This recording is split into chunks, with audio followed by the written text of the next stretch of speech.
Bitesized Science, sponsored by Anglian Water. Keeping ideas flowing.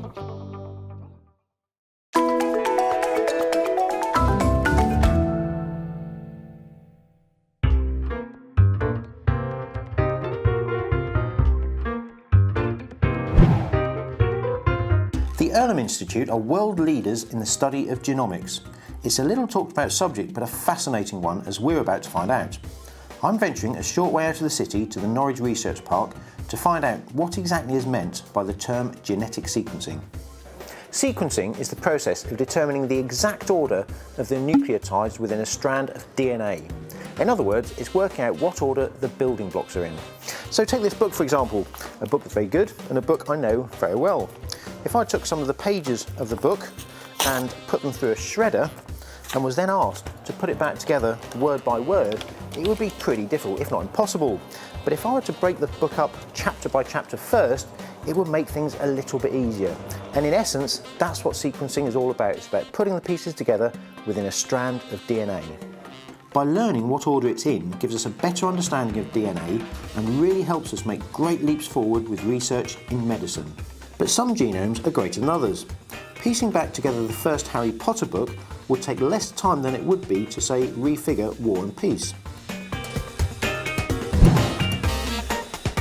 So what the Earlham Institute says it does is decode living systems, and what that means is we look at DNA sequence of all sorts of living organisms, from plants to microbes through to humans, and try and understand how they function by understanding their DNA sequence. To do that, we use computational biology. So one of the key pieces of infrastructure here is we have a very large supercomputer dedicated to life sciences to integrate data from DNA sequence through to crop yields and understand what genes underlie important traits for agriculture and for health.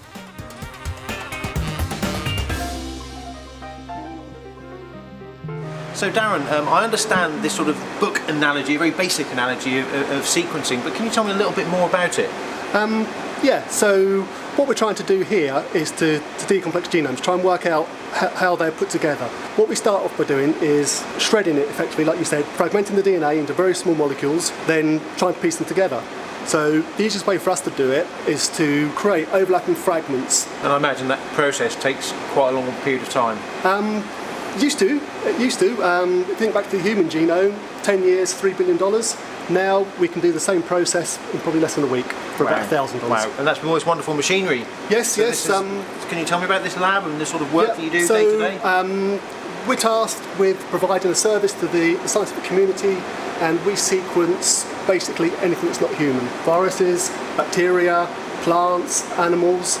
Some of those will be very small, maybe only 1,000 letters, so a bit like a pamphlet. Some will be like wheat, 17 billion letters, something like War and Peace, going back to your analogy. So all this equipment you've got, I mean, what is it doing? It's making lots of noise, beeping occasionally? Very much so. Yeah, so these are DNA sequencers.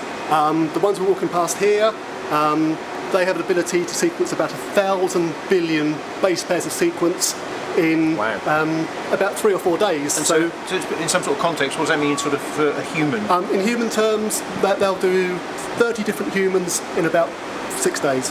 Wow, that's quite considerable, isn't it? And I presume that's probably changed over the years, and we're now seeing a big machine. Is this your most powerful of all the machines you've got here? Certainly the biggest. This little piece here, this is a flow cell, so for that big instrument, we're actually only sequencing in this little space here. And so you put the DNA sample so inside there? Within here there's a robot. The DNA will actually enter the well, so in this little flow cell, we call it here, there are 150,000 wells, and it will sequence roughly about 10,000 base pairs of each of those in a typical 3 to 4 hour period.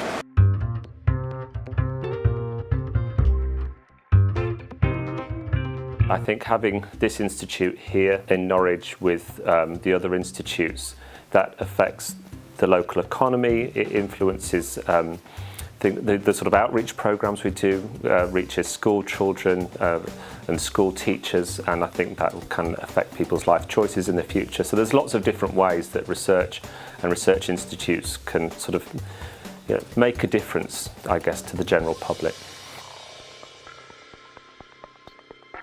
We've got another bit of gadgetry here. Yes, so you've seen our largest sequencer over there. This is our smallest, as you can see. So that does the same as that? Effectively the same as that over there. Okay. So very similar outputs, similar read lengths.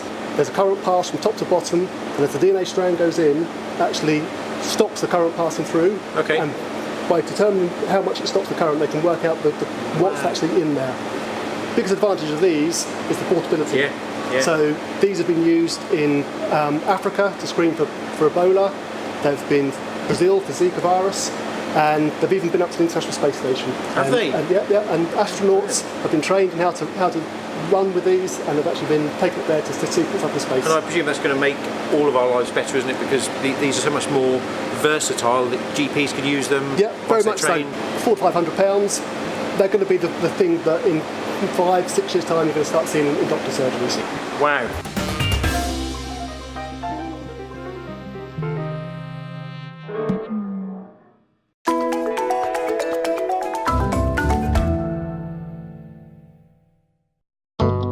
Bitesized Science, sponsored by Anglian Water. Keeping ideas flowing.